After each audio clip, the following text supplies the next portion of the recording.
Becca Robinson here. I'm going to give you some packing tips for going abroad to the British Isles in the middle of winter, which is exactly what I'm doing in a few days. So I've done a lot of research. I also live in Colorado, so I know a lot about cold weather and what to wear and what not to wear. So hopefully that will serve me well in the cold, rainy winter of the British Isles. Everything looks a little crazy right now, but I promise there is method to the madness. No matter what time of year you're going, always bring a week's worth of underwear.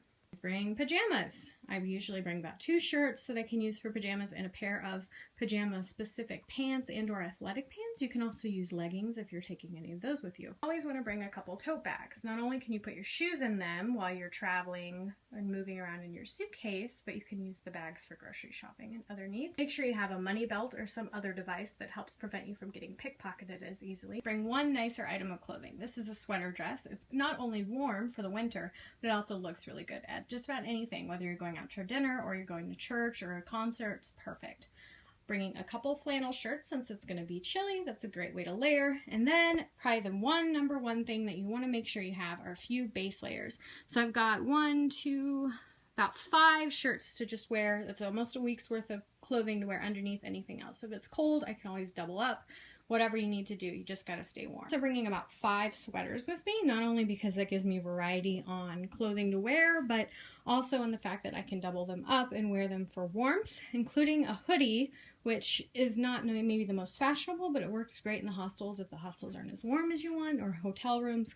And then if you need to get out of the room for anything, such as going to the restroom, especially at hostels, it works great for a robe. 2 pairs of leggings that I can wear underneath my skirt here that I have.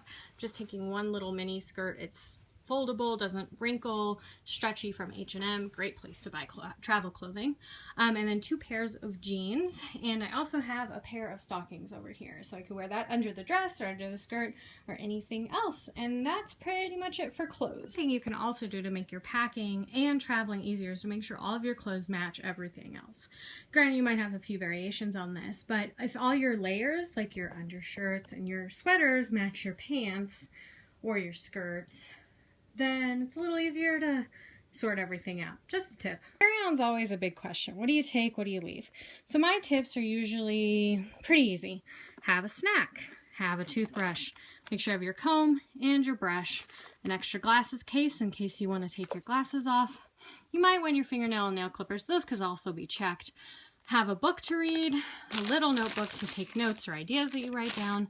My grandpa gave me these little kits that have an eye mask and some socks, just in case you get uncomfortable, you want to change something. A few tissues, some hand sanitizer, and a few Ricolas, just in case. Also, for your checked luggage, check things like your hair products, depending on what you need. Also, carry a water bottle. That way then you're not buying disposable ones, which is better for the environment and for your pocketbook. Another thing to consider is a proper passport book.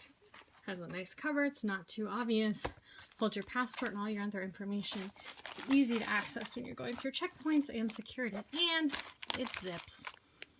Okay, I usually don't take 3 pairs of shoes, but for this time, I kind of have to.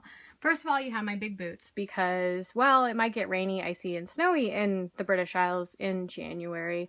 So I want to be extra prepared, and I like having dry, warm feet, so those are great. Then I have these cute little slip-on boots that I can use for flight days because they're easy on and off, but they're also dressy, so if I go out, I feel a little more fancy. And then I have cute little tennis shoes that work. They're casual, and they have good treads on the bottom, so they shouldn't be too slippery in case there is a little bit of rain and ice. I'm pretty sure I could fit inside my suitcase for this trip, but there's a reason I'm taking such a big one.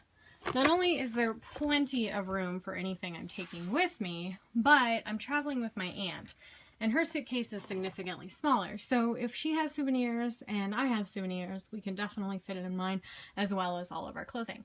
Here's a great little tip. Say you have a Samsonite bag in black. I love it, don't get me wrong, but this is a cute little way to make it yours. Just tack on a little patch or a little something, and then there's not really much question on whose bag is which. Also, since it is just iron on, they kind of come off too easily. Tack it down with a little bit of thread.